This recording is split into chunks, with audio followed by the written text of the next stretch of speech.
Good afternoon, everyone. This is Charlie Dobbins. I'd like to welcome all of you to the Mastermind program Frequently Asked Questions phone call. Today we have a very special guest with us, a client of mine named Spencer Culler. And Spencer just recently acquired a property. I say recently, within the last 2 weeks or so. He just acquired a 70-plus unit property, and he is going to. He's enabled us to bring him into our fold here and ask him any questions that you have. We really, he's been very cordial by giving us the ability to be entirely candid with him and ask any, and he will be candid with us and answer any questions that we have about what it's like to go out there and buy the larger size properties. Just as a, want to get clarification because these types of seminars are always touchy. If you can hear me correctly, if you can hear me well, if you could just type into the chat box that I am coming through loud and clear. I just want to make sure that that is accurate. And so if somebody just wants to type something in and let me know, there we go. Good thing that Spencer can hear us. Anybody else can hear me would be fantastic, just to let me know. And nobody else is is typing in. Okay, hold on a second. Let me make sure. Everyone hear me. Let's see. So Spencer.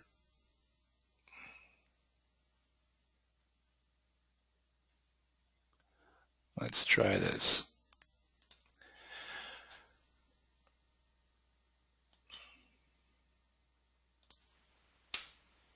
Laney.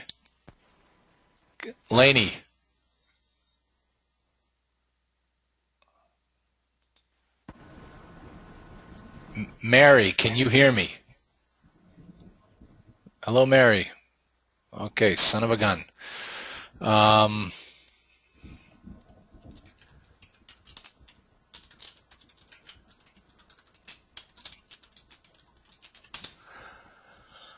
Okay, let's see why nobody is hearing me. Oh, okay, a friend of mine just dialed in, but nobody seems to be using the text box. Okay, so let's see. I can hear you. Okay, so everybody. All right, let's.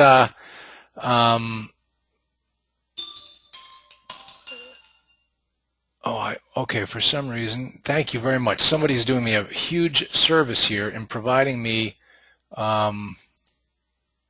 with information that I cannot see the chat box. And I do appreciate that because that's news to me. So that tells me that when we get to the how about, oh, okay, there we go. How about we raise our hands? There we go. Thank you, Ray. Yes, okay, everybody can hear me. I'm sorry, I was looking in the wrong box. My apologies. I was looking in the chat box. I should have been looking in the question section. My apologies. That's live television for you folks. So thank you very much, everybody. Let's get started here. And what I want to do is just to kind of lay down some ground rules because, I mean, the purpose of these phone calls is to really create and foster a sense of community among all the members in this mastermind group. I want it to always be a place that you can come and ask any questions that you have. You know, no such thing as a stupid question, but feel free to ask it because chances are very good that if you're thinking it, somebody else is thinking it too. So please step on up and ask any questions that you have. We want to make sure that if you need any assistance with finding money, with finding debt financing, with finding deals, you can always come to these types of groups and feel very open with asking away. If you're working on something that's working for you, let us know what's happening. The whole idea behind this is just to bring your business to the next level. We want to make sure that all of you can have a place to go and feel safe. And more importantly, and this is something that's kind of unique about this mastermind, is, you know, I have no issue with people in the mastermind getting to know each other outside the mastermind and sharing ideas and working together on deals. I mean, that's the whole point of this, is that it's a community where everybody can communicate. So please, if that's the case, you want to share your phone number, share your email address, let other people know what you're doing. You can absolutely do those things while you're here. And as it says, open line, so please, I know Steve Martin once said, be courteous, kind, and forgiving, because what we're going to do is, if you have any questions, feel free to go ahead and raise your hand. And when I see your hand, that your hand is raised, I will unmute you and introduce you to the group.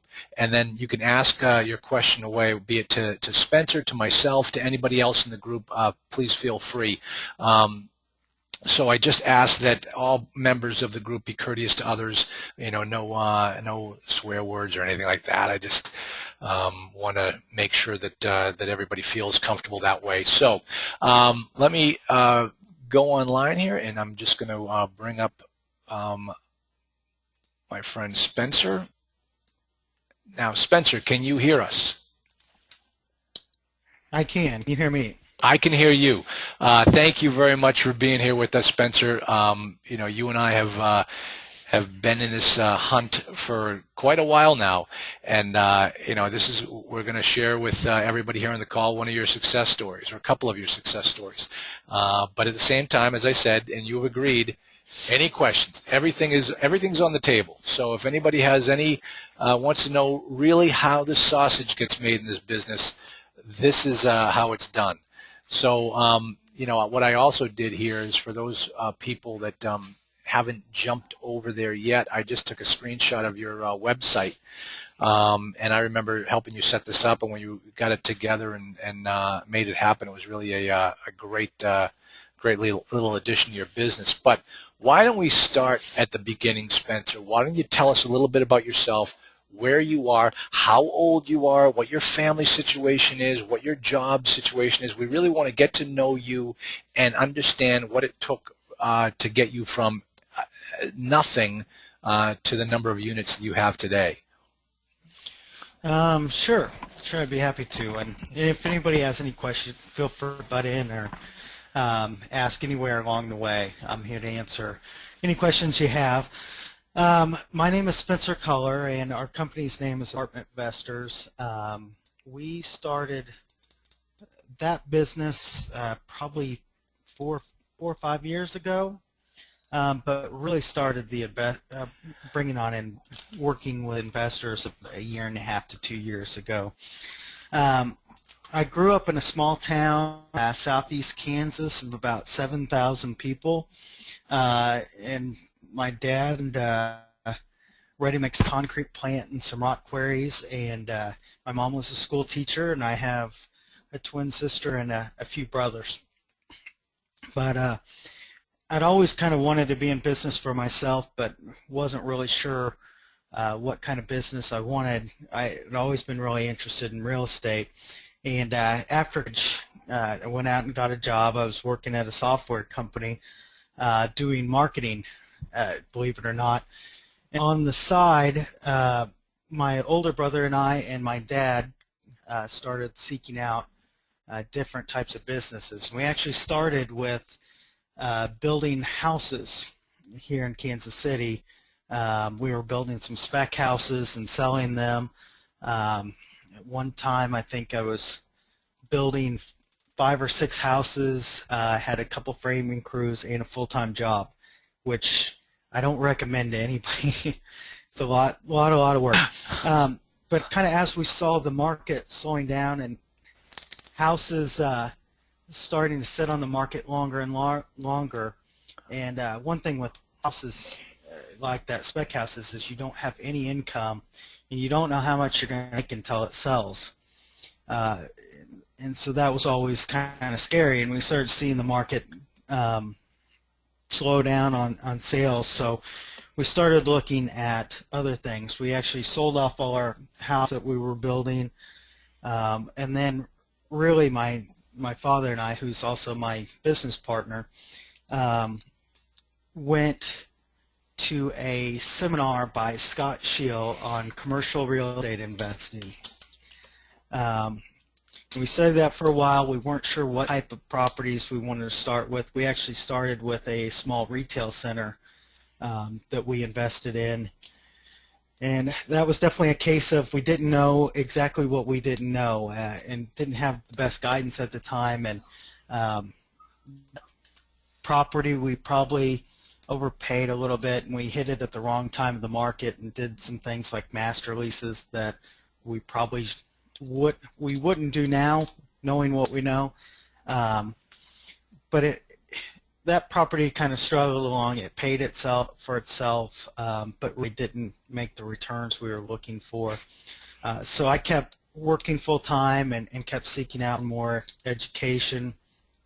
I actually met Charlie through this coaching program that he's involved with at the time. You can mention names, Spencer. Yeah, I was at Dave Lindahl coaching program, and let me pick my coach, and I knew what we wanted to do with taking our business to the next level with bringing on private investors and the sizes of properties that we wanted to invest in. So I really sought out Charlie there as my coach, and probably because my wife wasn't available, right? Yeah, and actually I've talked with his wife a few times, and she's been extremely helpful for us as we started our management company and other things. But let's say about 2.5 years ago, we bought our first property that was a multifamily. Okay, let's stop right there. Let me ask a couple questions. How big was that first property? 40 units. Okay, so it was a good sized property. That's the same size as my first deal. Now, how did you find that deal? And first off, it's in your backyard, correct?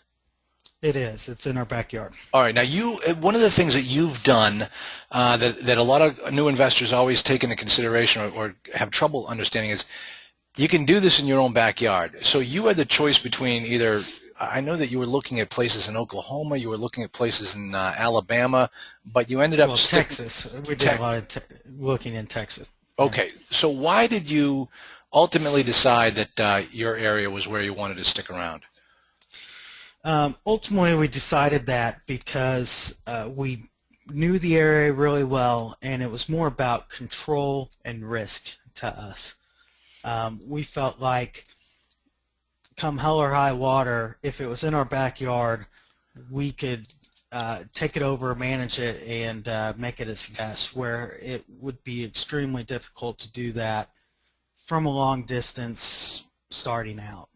And we had aspirations of someday starting our own management company, and so it was just more about control and knowing the market. Okay.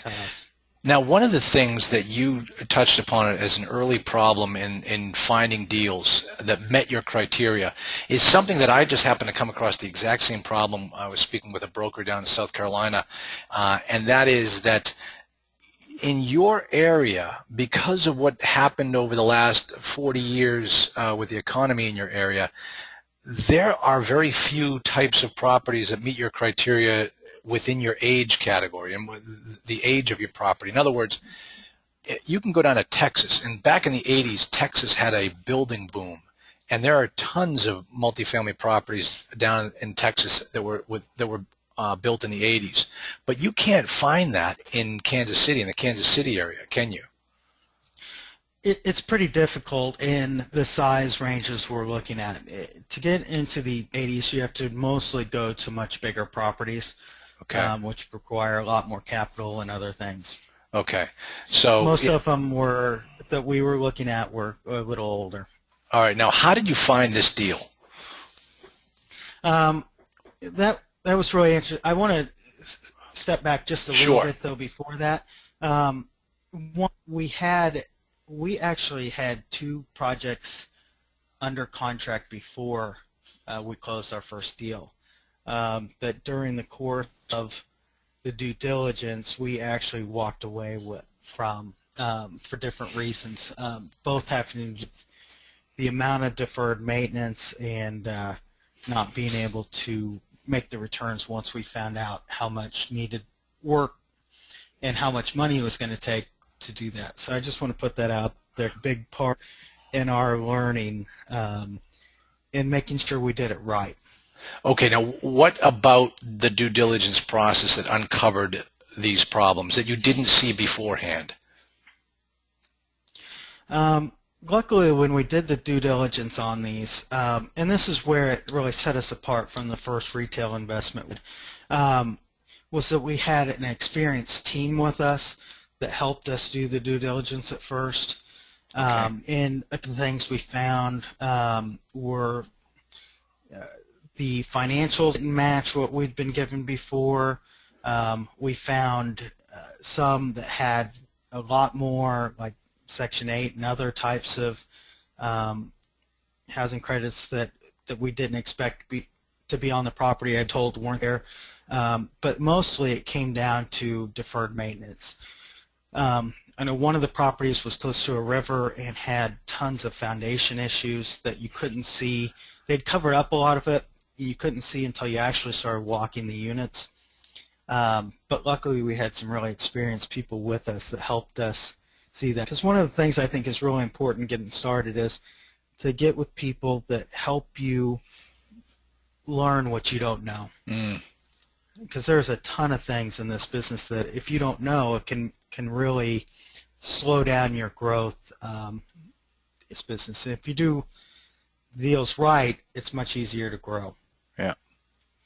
Yeah. So you passed on that deal. You know, what did it cost you to get into that deal and get out of that deal? What was your total out-of-pocket cost? I think on that one, it ended up costing us somewhere between $5,000 and $7,500. Oh, that's pretty considerable. So where did you spend your money?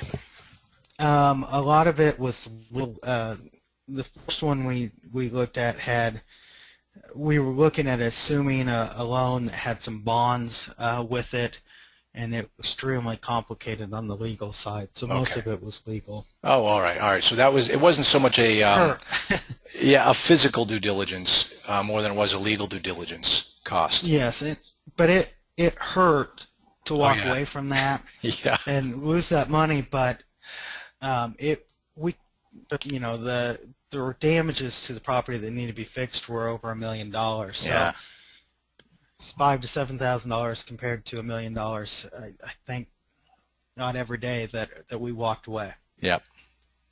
Good, good. But when we finally found our first property, we actually found it without a broker. We found it on our own. We actually did a letter campaign that we sent out to property owners in the area. And this particular owner called me about 9 months after I sent out the letter. Really? And he'd been holding on to it and called me up and asked me if we were still looking. And, Now, what was the list? Where'd you get the list? that's the thing. In Kansas, it's really difficult. We actually created our own list through tax records and information we could find online. Wow. But it took a lot of time to do, but it was definitely worth it. I know some of the other markets, if you're in Dallas or other areas, that list is pretty easy to get. Kansas is a non-disclosure state, so it becomes much difficult. So, I mean, chances are very good this guy's not getting these types of letters on a regular basis. Yes, I would say so. Yeah. All right. So, no broker involved. How did that transaction go down? It was really pretty interesting. He called me up. We got the financials from him. I started looking at it. I almost sold the deal off to another broker because at the time I didn't think it was big enough in my head, that we were going after something 150 units or bigger, because that's what I'd been told you needed to do. Mm-hmm. And we almost passed on an amazing opportunity. I almost sold for like $50,000-$60,000, which sounds great. But when you look back, there were 2 years in that property. We increased the value by like 75% on That's it. That would have been yeah. huge. Yep. Yeah, I mean that. So you were ultimately either bird dogging or wholesaling. You're thinking about bird dogging or wholesaling this deal to some other investor. I was. Yeah. And thankfully, they didn't know what we had either and didn't do it. Um, but when it finally came down to we wanted to do it, we wanted to move forward, it was an Indian doctor that lived here in town that owned the property, and he'd owned it since it was built, um, and had just not kept it up very well at all. Just he'd paid it off 10 years ago, so he was making cash flow no matter what. And I actually negotiated it with his partner over his kitchen table. Is that right? Isn't And it was, that the thing that amazes me, and this is comes back all the time, is I remember that one woman sitting in the front row in Cincinnati. I said, "Why haven't you made any offers yet?" She goes, "Because I'm afraid to approach these big companies that own apartment buildings." And I'm like, "I've never dealt with a big company. I've always dealt with a person." And just to hear that you did this, like it was a kitchen table sale, as they used to call it in the insurance business, and that's how you did it.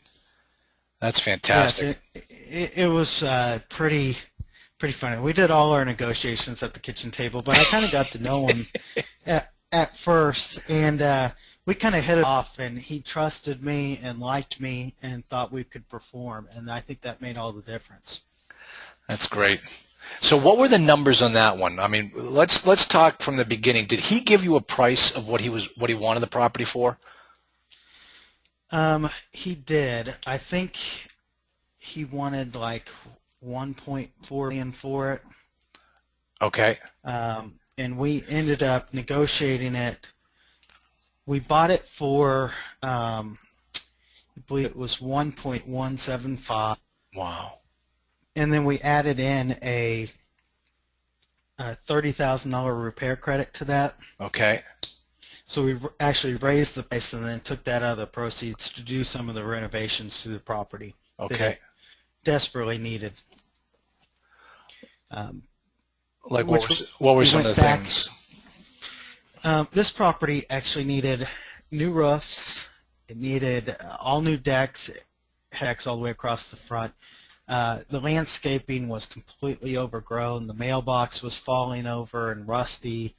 I mean, the property was in pretty bad shape cosmetically, but one thing we were able to see on the property was that the bones of it were really good, and the location was nice on it.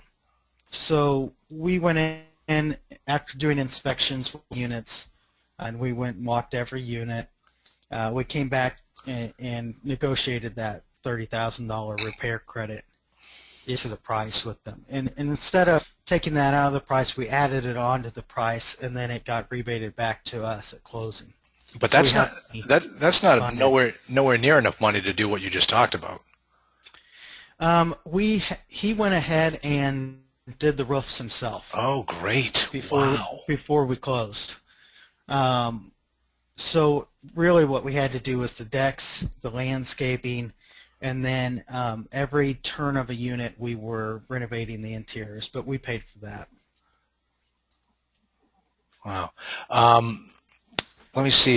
We got a question here. I'm going to just blow it up so I can read it and see. This is coming from Peter Hitchens. Spencer, do you have an extensive checklist that you now use when you do due diligence? Did you develop it yourself, or did you get it from a coach or an attorney? He didn't. I added the or an attorney part. Yeah. So Yeah, we definitely have a thorough checklist that we go through on due diligence. Part of that list we got from Charlie and Kate, and then we kind of added some things and took away things as we went yeah, on each property. yeah. And part of that I put out on my blog on apartmentinvestors.com, that we've put out some of those checklists on there. Good. All right, so 1.1 million. Let's talk how you got the deal financed. How'd you pull this all together? Because this is your first deal. You've never done apartments before. Now you've got to go get debt, and I assume you had to go out and raise some money from the equity side, or weren't you? Give us the whole Yeah, background. well, this one we actually did. We were my dad and his business over the years. When they had extra cash, they would go out and buy land. And land is great, but it doesn't produce cash flow on it. So one of the things we wanted to do in partnering with my dad on this business was we wanted to create a retirement income for him, and also have a business for me and income from. So on this one, we actually took some pasture land that bought 30 years ago. It was producing about $1,000 a year in income, sold it, and 1031 exchanged it into this property. Okay. So how much? How much did you get out of that land sale? I think it was between 250 and 300,000. Okay, so that was your down payment right there. Yeah, we used that. We actually didn't bring in any investors in that one other than my father. Okay. So to make that 40-unit deal happen, you needed to raise about $300,000. Right. Okay. And we had some investors lined up, potential investors for that, but for that one we didn't need it. One of the things we wanted to do was prove ourselves before we went out and started getting private money. I think that was more of our limitation we put on ourselves than something that you have to do. But we definitely took that approach to going out and raising money. Okay. But in it we went from a piece of land that was producing about $1,000 a year to a 40-unit apartment complex that was producing over $60,000 a year in cash flow off of it, and also a $24,000 a year management fee for me. That's fantastic. That is great. Now, here's the real clincher. Didn't you refinance the deal? We did. 2 years later, and before we did that, we at first started out with a third-party property management company on it. They lasted about 3 months, and they were just not running the property that we wanted to. We couldn't get reports. We couldn't get occupancy where we wanted. They saw the property kind of out as it was, I say. So we fired them. We hired a different management company that we did a ton of work on. We thought were better, but they were having a hard time getting the property leased. They actually got the property down to 65% occupancy over the next 3 months, and thought they were doing a good job. They actually told us they were doing a good job and couldn't understand why we would fire them. But we ended up firing them after another 6 months. So in 6 months, we went through 2 property management companies. We'd made basically zero money on the property. Wow. I took over the management after that, and we started our own management company. And within 45 days, we had it 100% occupied with a waiting list, and actually raised the rents $50 a month. Isn't that amazing? See, nobody loves your baby as much as you do.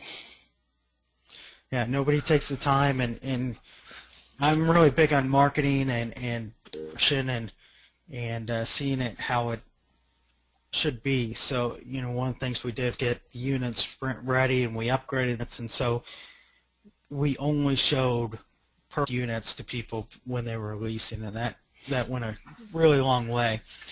But after that, then over the next, say, 12 months, we had really stabilized the property. We'd increased the net operating income enough that we were actually able to go out and get a Fannie Mae non-recourse loan.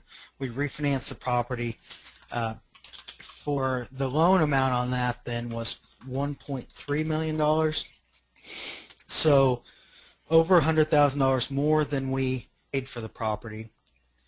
It's a new loan, plus we took out our original equity and turned the property into a non-recourse loan. That's fantastic.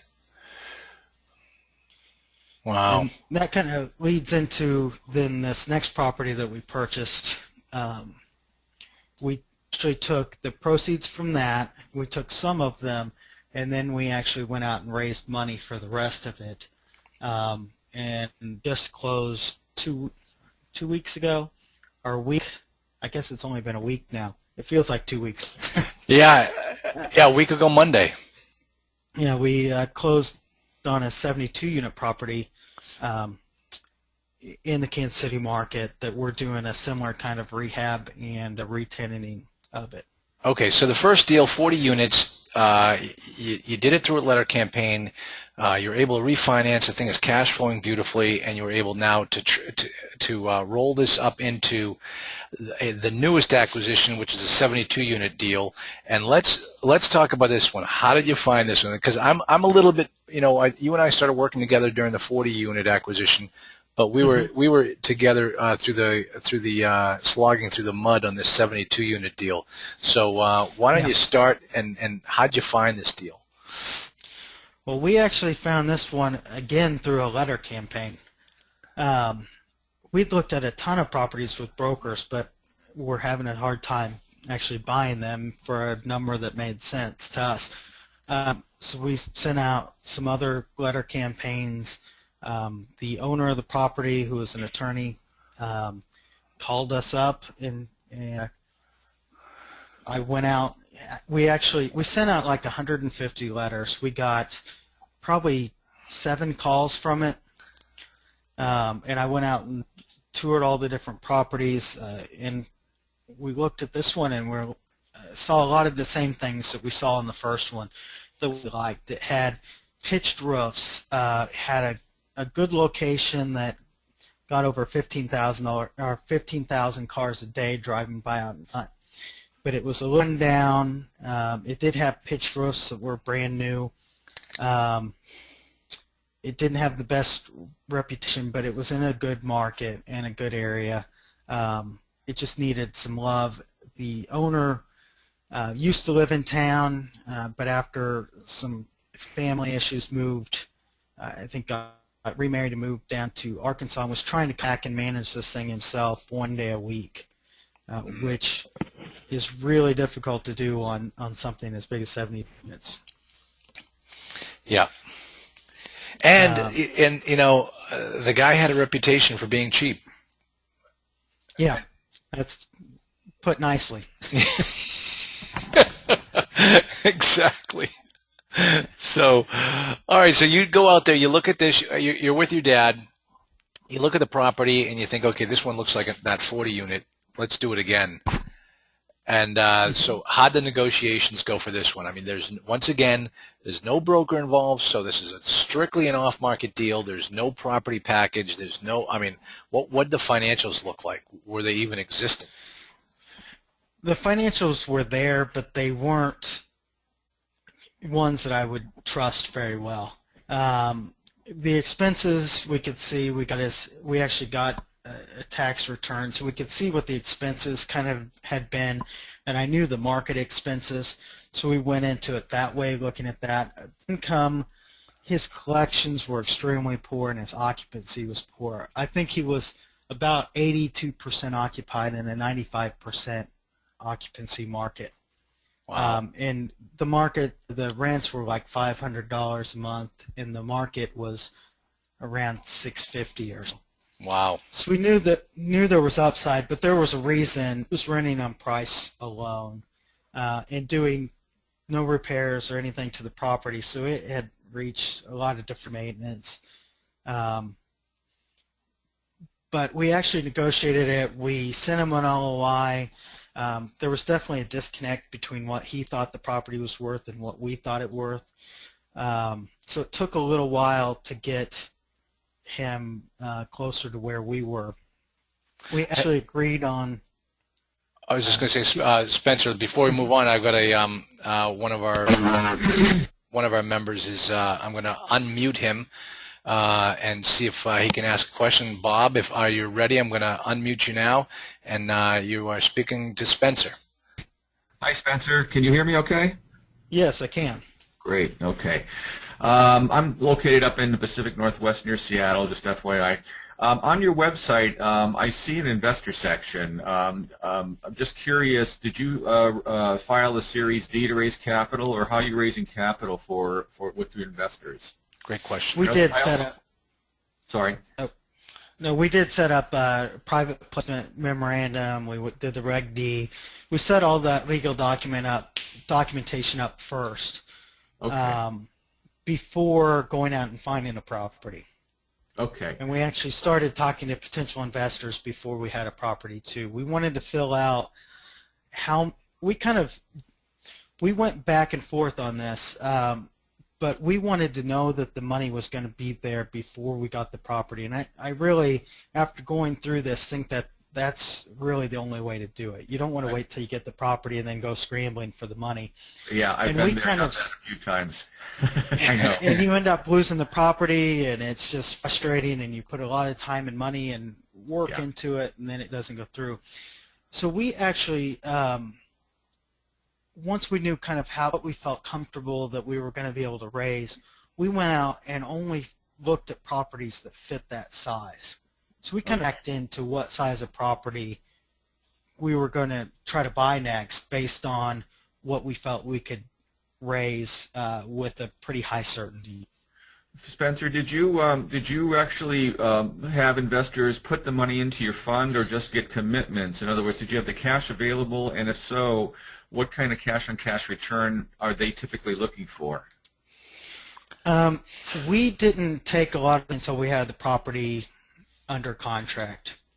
We went out and talked to a lot of people. We felt them out. A lot of them were people that we had known for a while, so we felt pretty comfortable. But we also had some new people that we hadn't worked with before, but that had given us, we had a pretty high certainty that they were going to invest.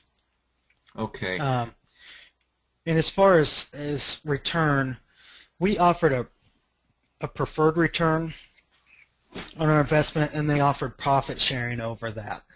And that's on a per deal basis, not on a fund basis, or Right. We're going to do a fund at first, and what we didn't have the best reception, and it might have been how we were doing it, just how it was complicated, but we didn't have the best reception for that when we went out to talk to investors. They liked the property, but they weren't sure what other properties you were going to put in there with them. We had better luck raising money for a specific type of property. Okay, so just for clarity, when you went out to Joe Investor and Mary Investor and said we're going to buy apartments, when they said yes, I'd like to invest, did you just get some kind of a commitment letter from them, or how did you keep them on the hook for when you needed their money? We didn't get a commitment letter from them. It was through our relationships with them. We said, oh, hey, we'll get back to you with the paperwork, and then we would send over the legal paperwork and get the signatures, the thing that we needed, and they usually did that when they were sending in their money. Okay, and then this was done before you put out your LOI to the buyer, or during, or just timing-wise? Can you comment, please? Well, we had been priming the pump, I guess you would say it, with potential investors for at least a year before that. And it was, so we didn't go back to them to collect the money until we had the property under contract, and then immediately we went back to collect. But we've been keeping them in the loop what they were doing and what was going on to gauge when they had money to. Okay, That's great. Awesome. Thanks, Bob.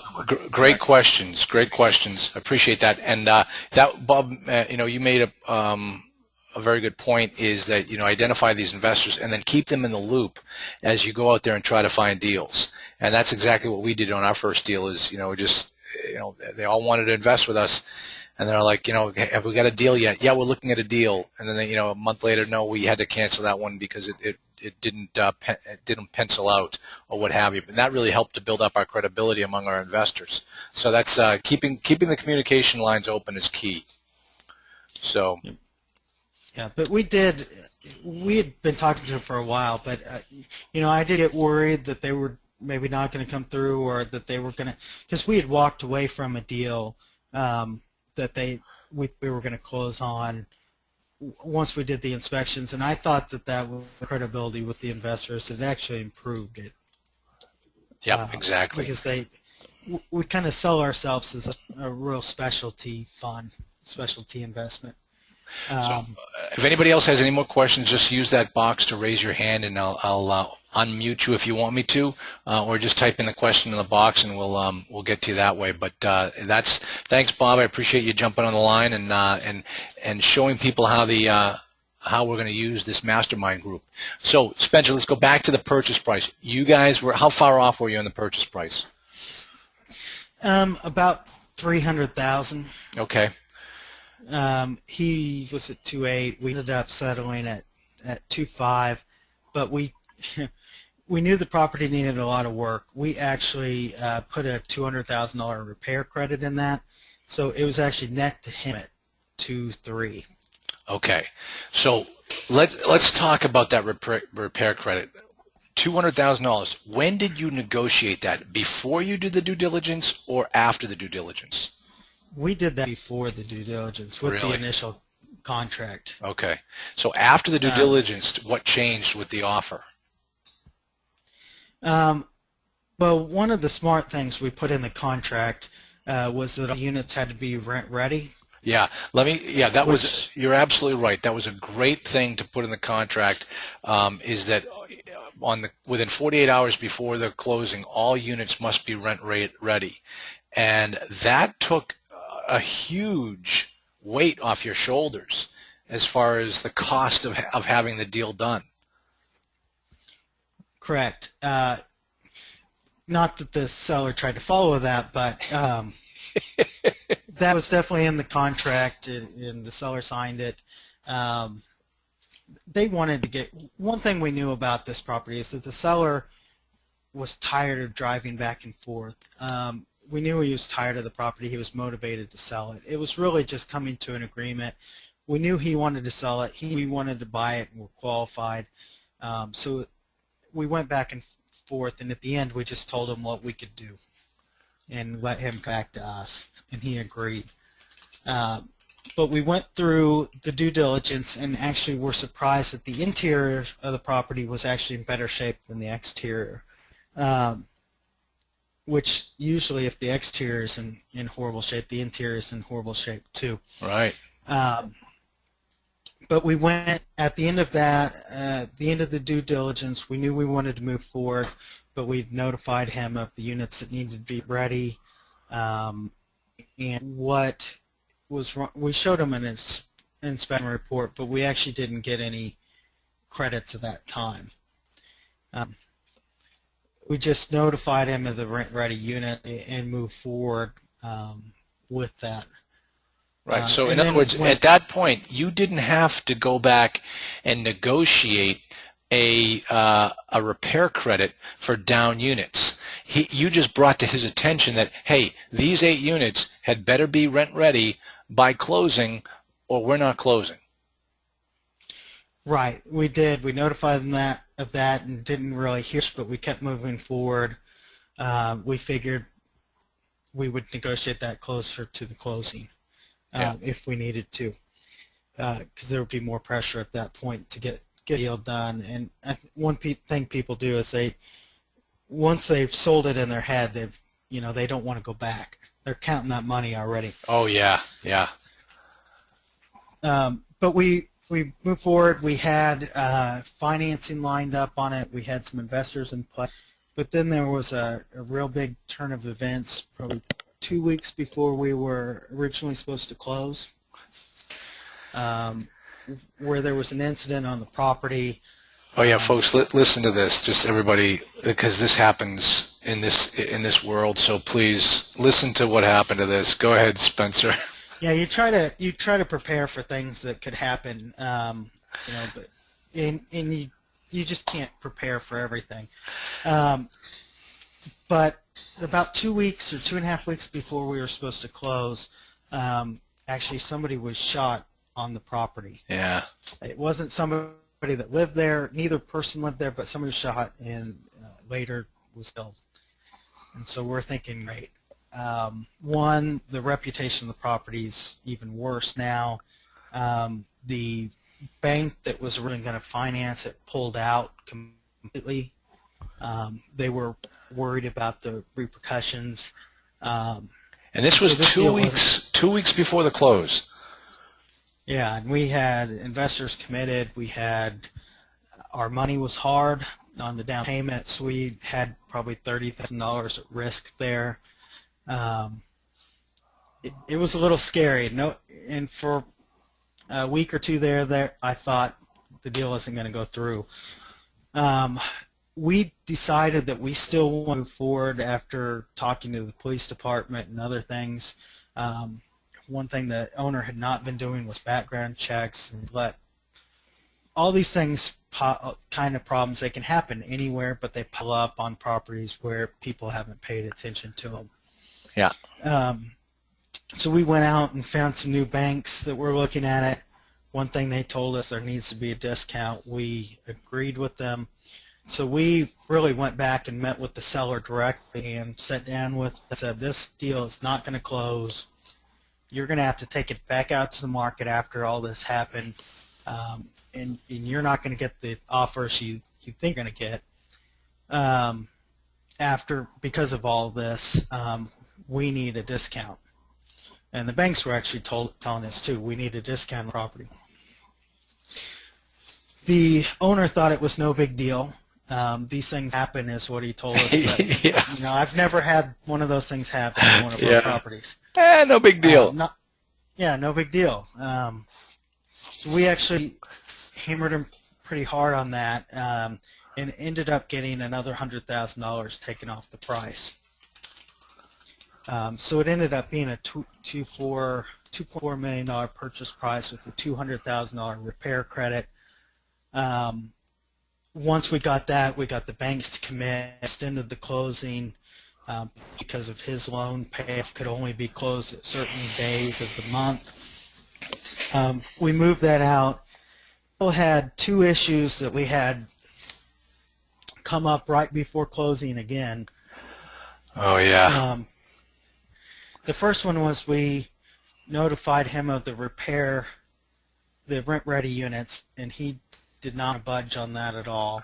Yeah. First of all, the week before closing, when all this is supposed to be done, he off to Mexico and was Incommunicado. unable to get in contact with at all until the Friday afternoon before Monday closing. Right. So let me give us specifics here. You had said you had said in the contract that all units needed to be rent ready, and everybody understood that. Everybody signed off on it. In addition to that, and this was, in a whole other section of the contract, you had asked for a $200,000 repair credit.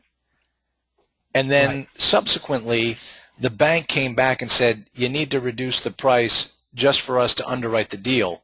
So there are those three components at play here.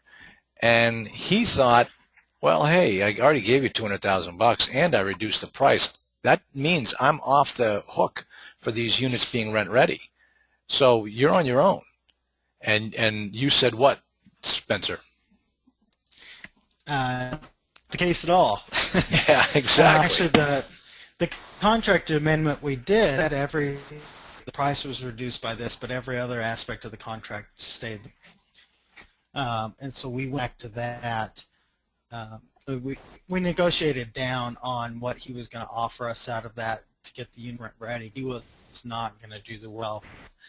But we getting an extra $10,000 in repair proceeds that we could use right after taking over the property to help get these units ready, which in a like this, every little bit you can get helps. And it allowed us to get these repairs done right away and to improve the property immediately.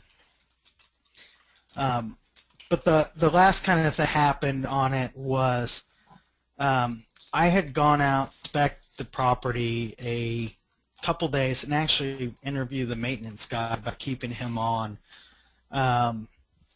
before closing, about a week before. And on the desk, I'd noticed this form, and it was a waiver of security deposit. I was like, this is strange. Offering these tenants to have to pay their back rent if they waive their rights to like a $600 security deposit.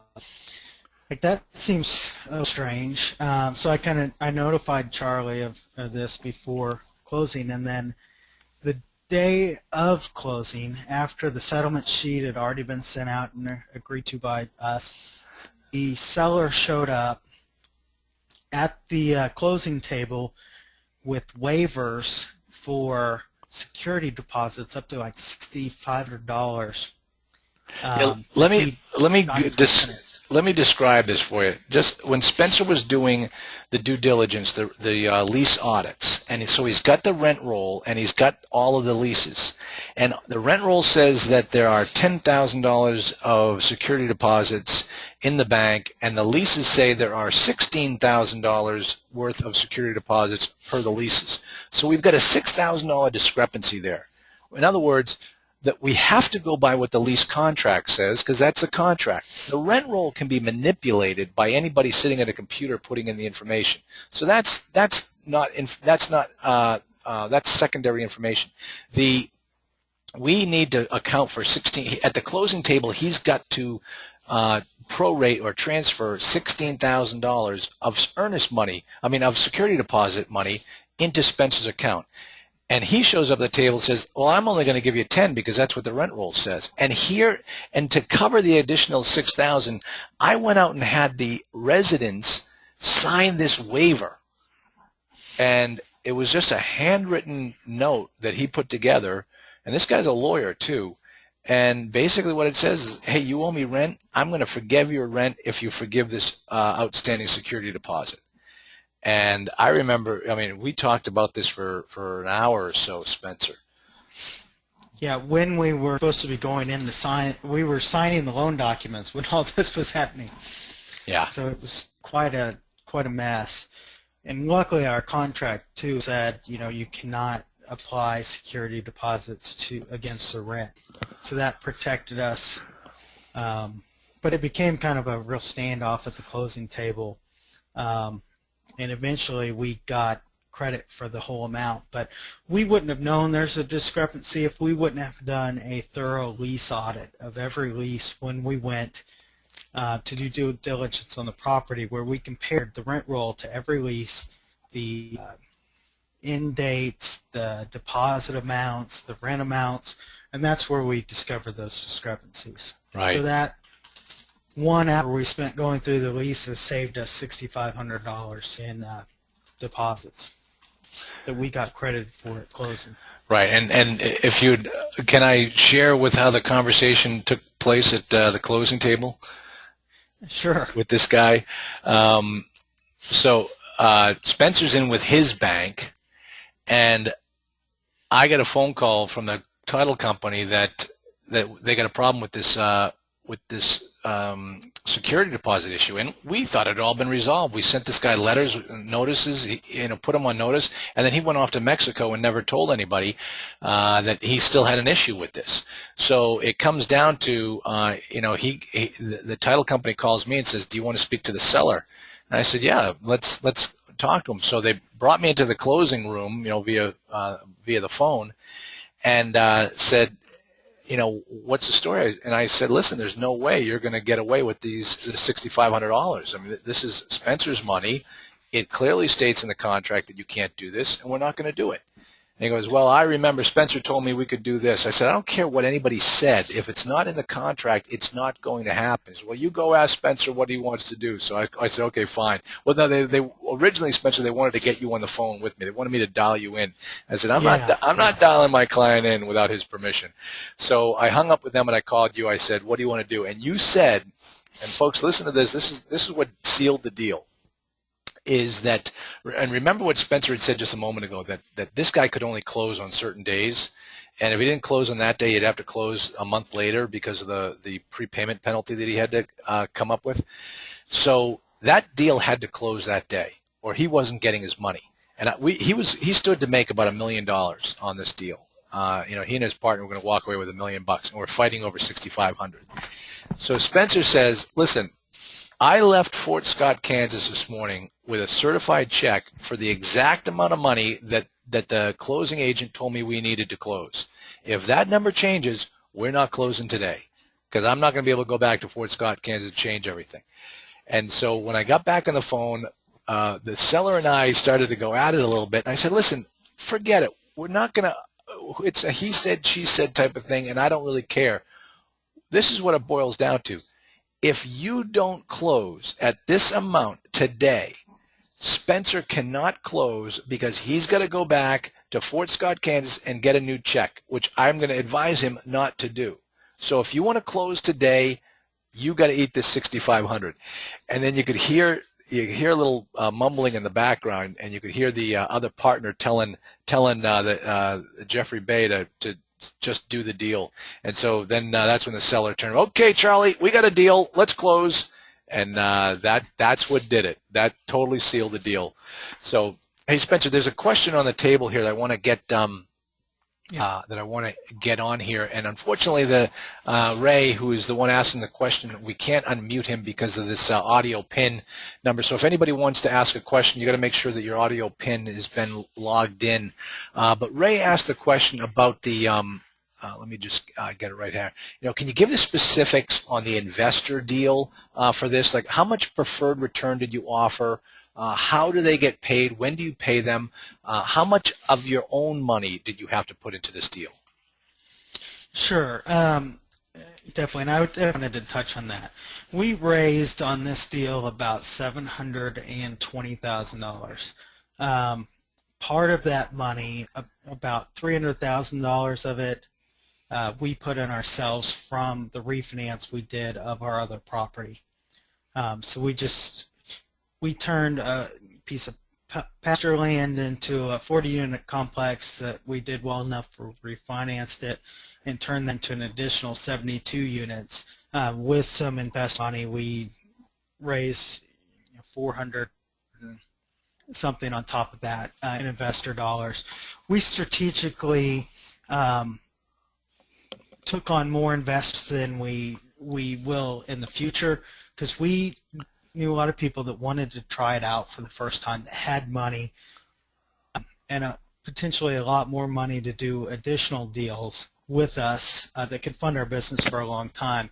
But we knew if we just got them started and they trusted us, we provided the returns we said we were going to, that they would be with us for the long haul. So we got them kind of at our investor minimum, which was $50,000 on this deal, so we could get more of them involved.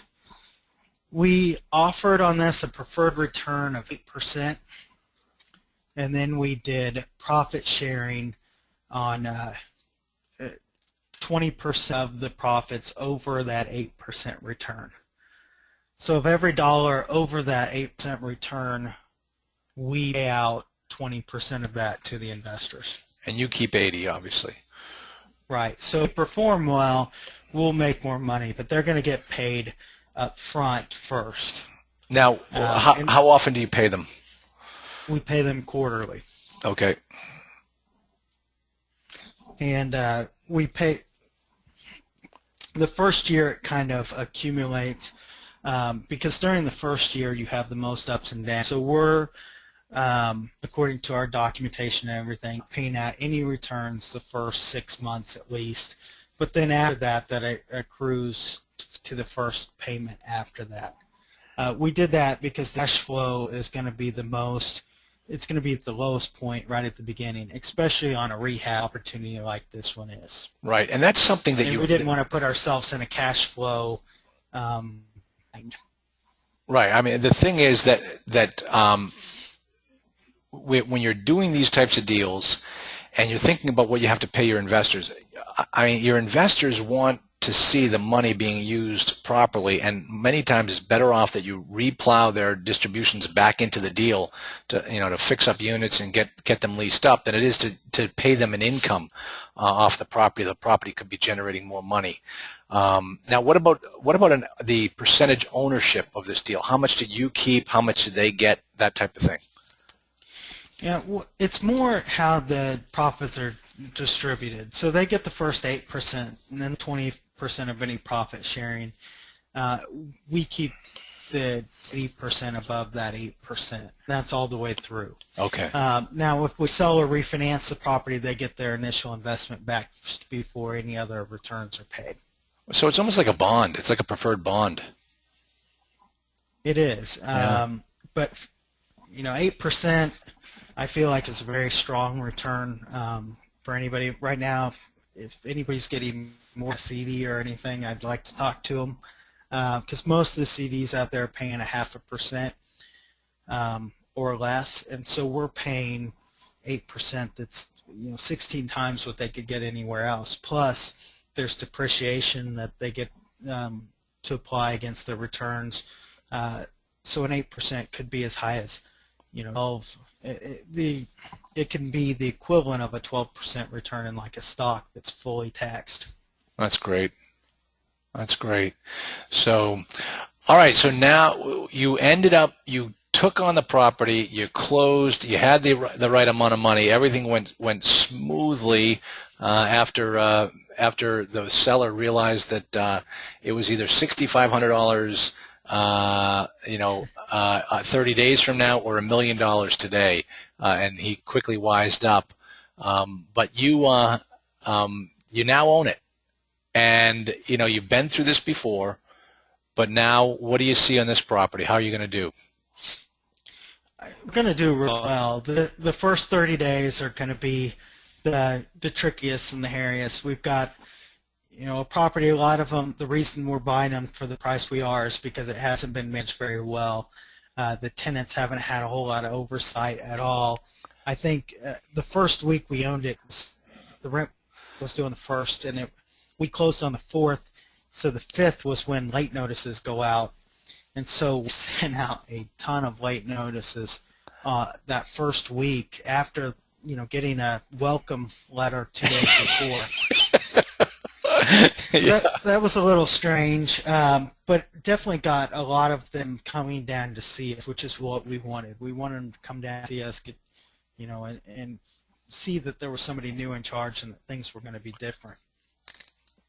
So we've had a lot of those people stop by, but I can tell you, on our other property, we had 90% collections on this property, we had about 40% collections. Wow. So we've got a lot of work to do, but from what I've seen, the people are very receptive, and we actually rented 2 units that first week on people that just stopped by, and they're way over what we expected on initial break. Now, Spencer, I got to ask you this question because this thing always threw me for a loop. Is it true the seller is living on the property? One thing we had to throw in with him is that he can keep an apartment out there free. He has to pay the utilities for a year or until we get it to 92% occupancy. Yeah, I don't get it. I just don't get it. But hey, whatever. So yeah, it's one of those things we had to do to get the deal done. That's great. We expect to be 92% pretty quickly, and he'll be getting that eviction letter. Yeah, yeah. Now, what at 92%, how's this deal going to look? It's going to be really strong. I think we projected it that we could meet all the returns at an average rental rate of about $510,000 and 92% occupancy. And I just rented an apartment last week that I don't even have the apartment done yet for $575. So we're going to do real well with that. That's great. So what's the next step? What are you going to do next? What's your encore? As far as next property? Or? Yeah, like what do you see yourself going from here? Well, I think from here, our goal is the next apartment to be a nice step up, to be over 100 units, and probably 90% investor money in that. Great, Good. Good for you. So, well, folks, if we're coming into an end with our time here with Spencer, if anyone has any questions, you can just type it into the block here if anyone wants to speak to Spencer directly. I guess, Spencer, if people do want to contact you or if they have any questions, you've got a very easy, can I give out your email? Yeah, sure. It's Spencer at Cullor, CULLOR.com. And yeah, I mean, definitely. And you can connect with us anytime. Website apartmentinvestors.com. We have a free newsletter and stuff that we put out there as well. Yep, it's always good material too. And also, I don't know if Spencer's sales presentation on his equity fund is one of the nicest things I've ever seen. It's really so incredibly well done. So that's definitely if anything like that. I don't know what the free report looks like, but just check out Spencer's graphics on his website if you're looking to set up your own. He's done a very nice job with that. So yeah, the website has been actually one of our biggest ways to get potential investor leads too. That's great, excellent. As far as the education. All right, so this is recorded. Let me just wrap up our call here. I just want to do a little bit of housekeeping, and then thank you for being on. Just so everybody knows, with the Mastermind Group, you've got the bonus videos that come out once a month. Watch for the next episode in the Look Over My Shoulder video series, and as depending upon when you came into the Mastermind Group, you're all at different segments of that episode. You hear me talking about different properties, and some of them that you're listening to, we've either made offers on or are moving through the process. So it's a building. You're watching a soap opera, so to speak, play out here. New production quality of our Monday morning videos. Some of you will be seeing that soon. And as usual, if any of you have any questions, you can always email me at info@multifamilyinvestingacademy.com. But Spencer, I want to thank you for being on with us. This has been fantastic. Yeah, I think people really enjoyed it and got a much better perspective on what it's like to get out there and find them, buy them, and manage them, which is the name of this business. So thanks for your time. Thank you. All right, everybody, have a great day.